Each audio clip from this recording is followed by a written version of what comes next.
하나님 말씀 요한일서 4장에서 보시겠습니다. 말씀이 좀 길기 때문에 요한일서 4장 7절에서 9절 말씀 먼저 봉독해 드립니다. 사랑하는 자들아, 우리가 서로 사랑하자.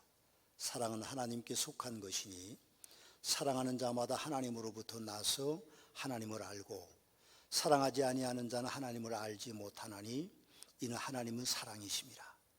하나님의 사랑이 우리에게 이렇게 나타난 바 되었으니 하나님이 우리의 독생자를 세상에 보내심은 그로 말미암아 우리를 살리려 하심이라. 아멘. 한 주간 동안 편안하게 잘 지내셨는지 모르겠습니다. 지난 주간 제가 접한 평안함을 잃게 하는 국내 뉴스 중에 관심을 갖는 몇 가지가 있습니다. 코로나가 연일 300명 이상으로 확산되고 있습니다. 정부는 수도권과 한 곳을 지정해서 1.5단계 방역으로 확대하고 있습니다. 걱정스럽습니다. 우리도 조심해야 되겠죠. 또 추미애 장관과 윤석열 검찰총장이 계속되는 난타전과 그로 인한 피로감이 우리들에게 매일매일 전해지고 있습니다. 정부의 가덕도 신공항 발표로 또 우리의 마음이 사실은 무겁습니다. TK와 PK가 서로 나누어지는 또 다른 어떤 분열을 가지고 오는 것이 아닌가 하는 안타까움이 있습니다.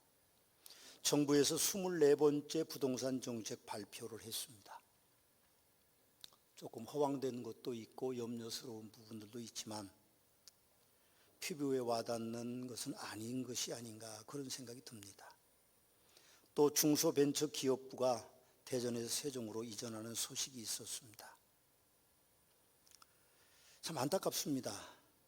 대전의 인구가 세종시로 편입하는 인구가 5만 명에 가깝다고 합니다. 대전시 인구가 그만큼 줄은 겁니다. 그런데 중소벤처기업부가 대전에서 세종으로 이사를 가면 아마도 공무원뿐만 아니고 많은 또 다른 기업체들이 많이 이전할 것 같아서 대전시 인구가 더 주는 것이 아닌가 그런 염려가 됩니다. 대전시장과 공직자와 국회의원들도 시구의원들의 반대의 목소리는 있지만 정부의 눈치를 보는 것인지 어떤 결정적인 단결함의 모습을 보이지 않아서 대전 시민으로서 민초의 한 사람으로서 대전의 미래가 심히 걱정이 됩니다. 사실 대전은 제대로 된 기업 하나가 없는 도시입니다. 어쩌면 소비도시일 수도 있지만 그러나 이제는 우리가 혁신도시로 가는 길목에 있고 또 대전의 미래가 더 아름다워지려면 적어도 200만 명의 그런 인구를 가져야만 제대로 된 도시의 기능을 갖출 수 있다고 하는데 사실은 그렇지 못해서 힘없는 민초의 한 사람으로서 대전의 미래가 심히 걱정되는 한 주간이었습니다. 또 다른 뉴스가 한 주간 동안 있었는데 사유리 씨라는 서울특별시 홍보대사인 일본 여자분이 한 분 계십니다. 이분이 미혼이면서 정자를 기증받아서 일본에서 출산했다는 소식이 한 뉴스로 전해졌습니다. 또 미혼모 비혼 단체인 이 단체들이 이제 3기를 모집한다고 합니다. 결혼하지 않는 사람들 단체가 벌써 3기를 모집한다는 그런 뉴스가 공영방송을 통해서 좌담의 형태로 우리에게 소개된 한 주간이었습니다. 지금 이 시대의 사랑의 정의가 시대적인 흐름으로만 보기에는 사랑이라는 단어가 너무 왜곡되고 훼손되고 있는 것이 아닌가 하는 염려가 됩니다. 우리는 성도로서 사랑하되 세상의 기준이 아닌 하나님의 말씀을 기준으로 우리가 사랑하고 사랑을 나누어야 된다고 생각합니다. 그래서 저는 오늘 설교의 제목을 서로 사랑합시다 그렇게 정해놓고 있습니다. 요한 사도는 오늘 본문에서 사랑의 사도라는 별명처럼 무려 7절에서 21절의 말씀을 살펴보면 30회나 사랑이라는 단어를 쓰고 있습니다.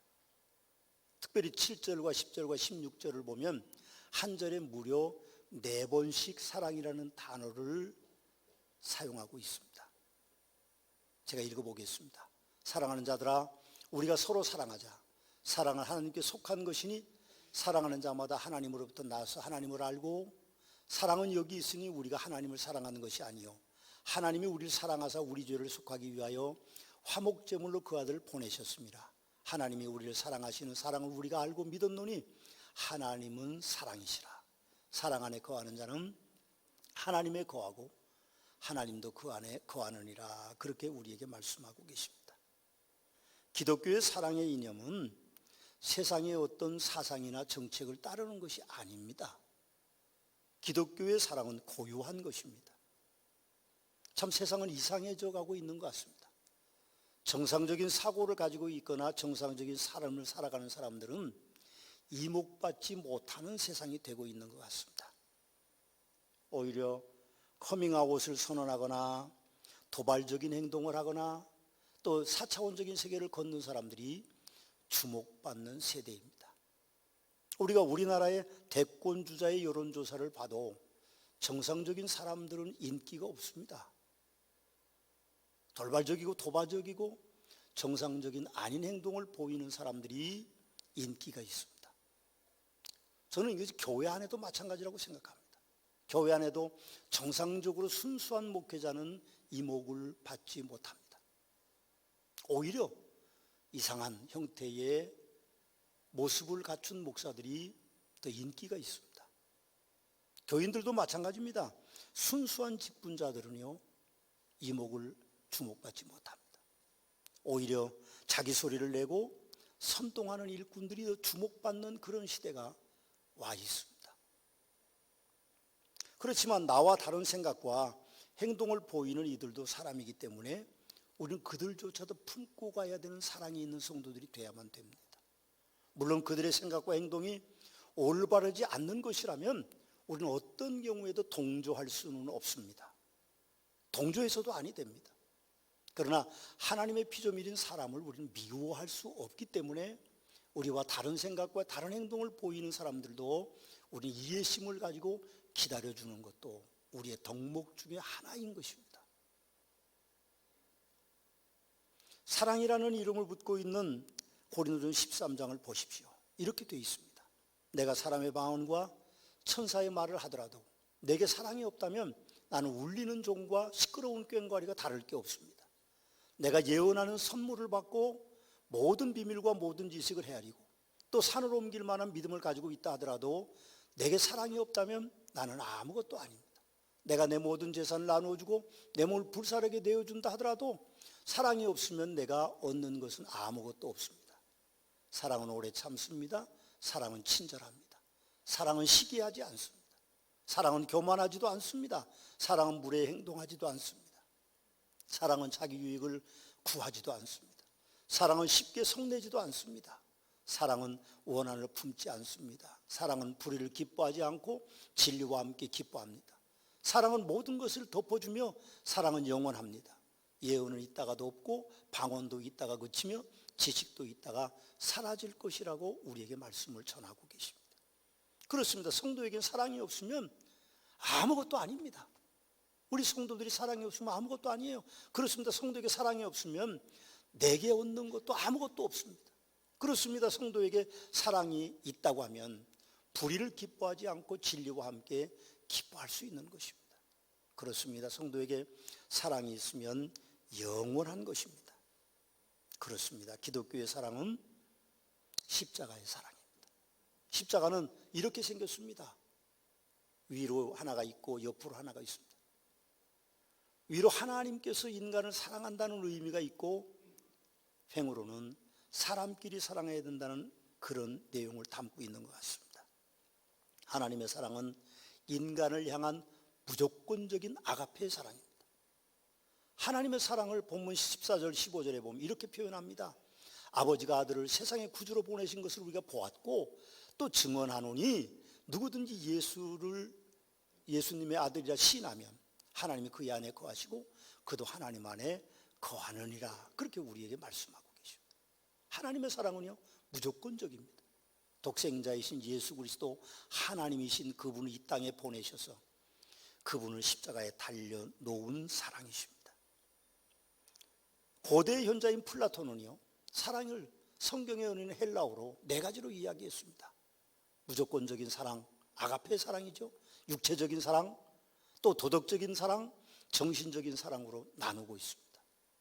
제이엘 리라고 하는 그런 학자는 사랑의 유형을 열정적인 사랑과 유의적인 사랑과 친구 같은 사랑과 소유적인 사랑과 실용적인 사랑과 헌신적인 사랑으로 우리에게 말씀해 주고 있습니다.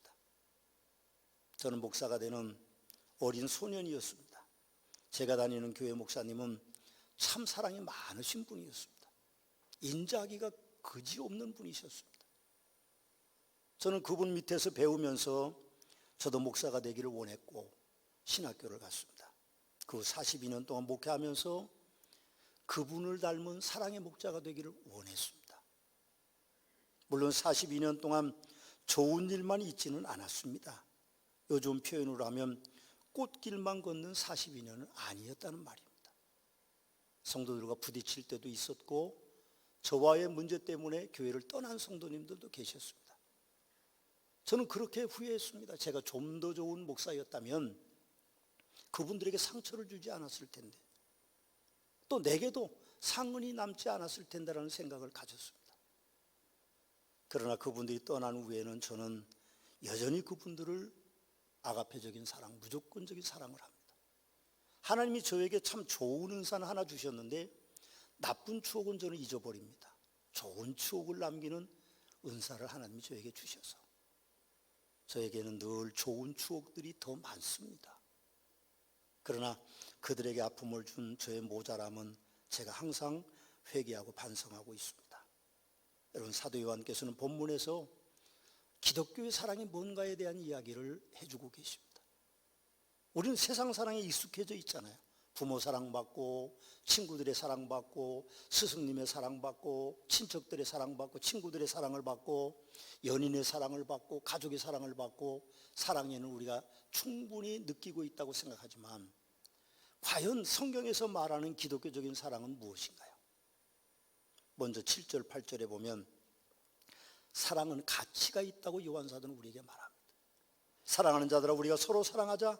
사랑은 하나님께 속한 것이니 사랑하는 자마다 하나님으로부터 나서 하나님을 알고 사랑하지 아니한 자는 하나님을 알지 못하나니 이는 하나님은 사랑이심이라. 그렇게 말씀합니다. 사랑은 하나님께 속한 거라고 합니다. 그렇습니다. 사람이 하나님의 마음을 가지지 않으면 사람들을 사랑할 수 없습니다. 아니죠. 하나님도 사랑할 수 없습니다. 완전한 아가페의 사랑은 하나님의 것이기 때문에 하나님이 우리에게 사랑을 주셔야만이 우리가 사랑할 수 있다는 것입니다. 내가 사람의 방언과 천사의 말을 하더라도 내게 사랑이 없다면 나는 울리는 종과 시끄러운 꽹과리와 다를 게 없다고 합니다. 내가 예언하는 선물을 받고 모든 비밀과 모든 지식을 헤아리고 또 산을 옮길 만한 믿음을 가지고 있다 하더라도 내게 사랑이 없으면요 나는 아무것도 아니라고 말합니다. 내가 내 몸을 불사르게 내어준다 할지라도 사랑이 없으면 내가 얻는 것은 아무것도 없다고 성경은 우리 그렇게 말씀하고 계십니다. 우리는 사랑해야 됩니다. 사랑은 위대한 가치가 있습니다. 여러분, 우리는 가치를 쫓아서 움직이는 존재잖아요. 근데 사랑이 우리 안에 없다면 우리의 인생은 황폐하게 이룰 수밖에 없습니다. 늙어지면요 자꾸 사랑이 없어집니다. 저도 그 사랑이 없어짐 때문에 안타까워할 때가 많아요. 더 냉정해지고 더 이기적이 되고 더 우리가 철저하게 개인주의해야 되는 것이 늙으면서 느끼는 우리만의 감정이에요. 남에게요 젊었을 때는 다 용납하고 용서하는 것도 나이가 먹으면 그게 잘 안 되는 부분들이 있습니다. 우리 연세 드신 분들 그래서 노여워하지 말아야 돼요. 사랑을 더 많이 가지고 있어야 됩니다. 그 사랑의 가치는요 우리를 하나님의 자녀로 세워주는 위대한 가치가 있습니다. 우리는 사랑할 수 있어야 됩니다. 두 번째 요한사도는 9절 11절에 사랑이라는 것이 무엇인지에 대한 본질을 우리에게 말씀해 주고 있습니다. 하나님의 사랑이 우리에게 이렇게 나타난 바 되었으니 하나님이 자기의 독생자를 세상에 보내심은 그로 말미암아 우리를 살리려 하심이라. 사랑은 여기 있으니 우리가 하나님을 사랑하는 것이 아니요 하나님이 우리를 사랑하사 우리 죄를 속하기 위하여 화목제물로 그 아들을 보내셨습니다. 사랑하는 자들아, 하나님이 같이 우리를 사랑하셨은지 우리도 서로 사랑하는 것이 마땅하다, 그렇게 우리에게 말씀해 주고 있습니다. 사랑은 그렇습니다. 말씀 그대로입니다. 하나님이 자기의 독생자를 세상에 보내신 그것으로 말미암아 우리가 하나님의 사랑을 힘입어서 죄사함을 받고 이 땅의 삶에 하나님의 축복을 받고 천국에 오르는 놀라운 축복이 있는 것입니다. 사랑은 여기 있으니 하나님이 우리를 사랑하는 거라고 그 사랑의 본질을 말합니다. 인간의 사랑은요, 얄팍하게 할 수밖에 없습니다. 조금 미운 털 베끼면 미워요. 나만 그런지 혹시 모르겠는데 미운 털 베끼면 밉죠. 그러나 하나님은 우리에게 미운 털이 있어도 미워하시잖아요. 그게 하나님의 사랑의 본질입니다. 그럼 미워하지 마세요. 미워하면서 살지 마세요. 우리가 생각해 보면 하나님이 우리를 사랑하시기 위해서 화목제물로 예수님을 보내셨기 때문에 우리도 당연히 서로 사랑하는 것이 맞습니다. 사도 요한께서는 8절과 16절에서 그래서 하나님은 사랑이시다, 그렇게 표현합니다. 하나님을 가장 잘 나타내는 그 본질이 뭔가 하면 하나님은 사랑이라는 겁니다. 그리스도인들을 잘 나타내는 가장 적당한 단어가 사랑하는 사람들이라는 의미가 있습니다. 사랑하십시오. 그래야만 우리가 하나님의 백성이 되는 것입니다. 그 본질입니다. 여러분, 또 사도 요한은 12절 17절 말씀에 사랑의 영향력을 말씀하고 계십니다. 17절 그리고 12절 읽어보면 이렇게 되어 있습니다. 어느 때나 하나님을 본 사람이 없으되 만일 우리가 서로 사랑하면 하나님이 우리 안에 거하시고 그의 사랑이 우리 안에 온전히 이루어지느니라. 이로써 사랑이 우리에게 온전히 이루어지는 것은 우리로 심판날에 담대함을 가지게 하려 함이니 주께서 그러하심과 같이 우리도 이 세상에서 그러하니라, 그렇게 이야기합니다. 사랑의 영향력은요, 두려움이 없어지는 겁니다. 혹시 연애 결혼하신 분들이 계십니까? 끄떡끄떡 하시는 분은 연애 결혼한 거고 끄떡끄떡 안 한 분은 중매 결혼한 거고 그런 것 같아요. 연애 결혼하면 부모들이 반대하는 일이 많죠. 그렇죠? 뭐가 어떻고 저떻고 부모는요 다 자식 생각해서 약간 반대하는 겁니다. 경험 삼아 이 사랑이 길게 갈 건지 안 갈 건지를 알아서 태클을 거는 거예요. 한번 그래도 변함없으면 아 진짜 사랑하는가 보다, 그렇게 생각하고 부모들이 결혼을 승낙하게 되는 겁니다. 근데 생각해 보면 사랑은요 두려움이 없어져요. 부모가 걱정하는 것과 상관없이 사랑하게 되면 두려움이 없어져요. 우리가 하나님을 사랑을 받고 하나님을 사랑하면요 이 땅에 두려움이 없습니다. 지난 금요일에 우리 막내 동생, 5번째 동생 사위가 한 명 딱 있었는데 심장마비로 세상을 떠났습니다. 안경사로 열심히 살고 재산도 많이 모아서 잘 산다고 그랬는데 아침에 일어나 보니까 죽음으로 왔습니다. 사랑이라는 것이 그렇게 길지 않아요. 남을 미워하고 살 필요 없습니다. 내 인생 얼마나 길다고 남을 미워하고 살겠어요. 다 털어버리세요. 이제 다 무조건 사랑할 수밖에 없습니다. 내가 얼마나 오래 살지, 또 내가 미워하는 사람들, 내가 사랑하는 사람들과 얼마나 함께 할지 사실은 모르는 겁니다. 제가 일어나서 찬양합시다, 우리 사회자가 그래서 찬양할 때 보면 연세 드신 분들은 못 일어서십니다. 일어설 힘이 없어요. 참 안타깝죠. 우리 사랑도 그렇게 떠나갈 날들이 얼마 남지 않습니다. 그래서 하나님을 사랑하는 성도는 당연히 서로 사랑해야 합니다. 그것으로 하나님을 본 사람이 없으되 하나님이 우리 안에 거하시면 우리가 사랑으로 하나님이 계심을 증명한다고 표현하고 있습니다. 그 증명은 결국 우리로 심판날에 담대함을 가지게 하는 것이다 하고 사랑의 영향력을 말씀하고 있습니다. 요한일서 3장 15절에 보면요 우리가 미워하면 살인하는 자와 같다, 그렇게 이야기합니다. 제가 그 말씀 봉독해 보겠습니다. 요한일서 3장 15절, 그 형제를 미워하는 자마다 살인하는 자니 살인하는 자 마다 영생이 그 속에 거하지 아니하는 것을 너희가 아는 바라. 여러분, 사랑하지 않으면 우리 안에 영생이 없다고 표현하고 있고, 사랑하면 우리 안에 영생, 하나님이 계신다고 표현하고 있습니다. 우리는 미워해서는 안 됩니다. 사랑해야 됩니다. 미워하지 마십시오. 사랑하십시오. 또 요한 사도는 18절 19절에서 사랑하는 성도가 얻는 권세에 대해서도 말씀하고 있습니다. 사랑하는 자가 뭘 얻느냐? 하나님이 어떤 선물을 주시냐 하는데, 사랑 안에는 두려움이 없고 온전한 사랑이 두려움을 내쫓나니 두려우면 형벌이 있습니다. 두려워하는 자는 사랑 안에서 온전히 이루지 못하느니라. 우리가 사랑하면 먼저 우리를 사랑하신 하나님이 계셨음이다. 그렇게 우리에게 말씀합니다. 그렇습니다. 19절 말씀같이 우리가 사랑하는 것은 그가 먼저 우리를 사랑하셨기 때문입니다. 그러므로 우리는 어떤 경우에도 사랑을 잃어서는 안 됩니다. 권세입니다. 우리의 권세예요. 예수 믿는 사람들은요, 예수님이 십자가에 달리실 때 자기를 조롱하고 가시면류관을 씌우고 채찍질하는 그들을 향하여서도 사랑을 베푸셨던 것 같은 사랑하는 권세가 그리스도인들에게는 있습니다. 그렇습니다. 오늘 우리가 사랑하면 그가 먼저 우리를 사랑하셨기 때문에 우리가 하나님을 사랑할 수밖에 없고 사람들을 사랑할 수밖에 없습니다. 두려워하지 마십시오. 우리는 권세가 있습니다. 코로나 바이러스 두려워하지 마세요. 오늘 어제 신문을 보니까 금년 안에 코로나 바이러스 백신이 우리나라에도 아마 온 국민들에게 혜택을 줄 수 있다는 뉴스가 나왔습니다. 어디까지 믿을지는 모르지만 코로나 바이러스는 독감과 같은 겁니다. 저는 태어나서 처음 독감 주사를 맞았어요. 저는 주사를 무서워하기 때문에 공짜로 놔준다는 것도 안 맞고 버티다가 아무래도 맞는 게 좋겠다. 그래서 맞아보니까 별거 아니더라고요. 주사 맞는 거 그냥 따꼼도 안 하고 그냥 그러더라고요. 생각해보면 이 코로나 바이러스는 감기입니다. 일종의 바이러스입니다.